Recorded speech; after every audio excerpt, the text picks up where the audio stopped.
For our cancer project, we studied ovarian cancer. For our patient information, our patient's name is Julie Brown. She's 62 years old.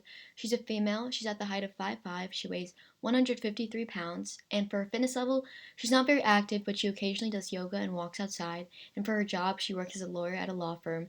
And because of her being a lawyer, she mostly does takeout food and leftovers. And for her hobbies, she goes to the park with her kids and she paints to distress from her job. For her family history, her grandmother and aunt had ovarian cancer, and her mother was diagnosed with breast cancer at the age of 53, and her grandfather had prostate cancer.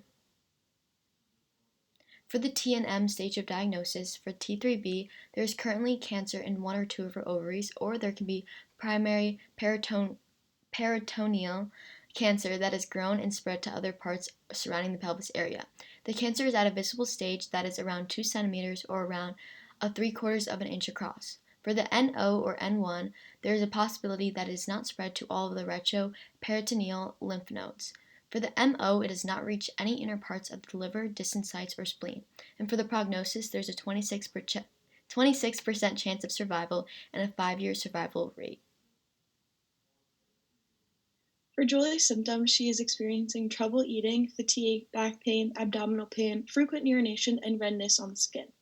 Some of her risk factors have been that she's already been through menopause, her genetic background of ovarian cancer, with her aunt and her grandmother having ovarian cancer, and both of her children were born premature, and she had a miscarriage after her first child. There are many different treatment possibilities, including chemotherapy, which is a drug treatment that uses powerful chemicals to kill fast growing cells in the body. Also, radiation therapy, which uses beams of intense energy to kill cancer cells. And as for surgery, there is a hysterectomy, which is removal of the uterus, and a salpingo-oophorectomy, which is the removal of the fallopian tubes and ovaries. For the diagnosis for ovarian cancer at stage 3B, there's symptoms of trouble eating, fatigue, back pain, abdominal pain, and frequent urination. And because of the high stress job as a lawyer, it accelerates the tumor growth and makes it become larger and more invasive tumor. There's a 2 centimeter tumor on the lining of the abdomen and one of her ovaries. So Julie's treatment plan, we thought that the surgeries would be most effective. So we are going to perform a hysterectomy to remove the uterus, additionally performing a bilateral salpingo-oophorectomy to remove both ovaries and fallopian tubes. Both these procedures will eliminate the spread of the cancer and debulk the tumors.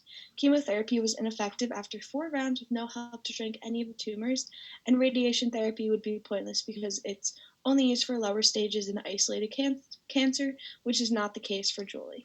Although this is not Julie's preferred option, it is the one that will be best for her future. Likewise, Julie wants to see her children grow up and their future families, which means this is her best option. Julie's success rate is about 26% after her treatment.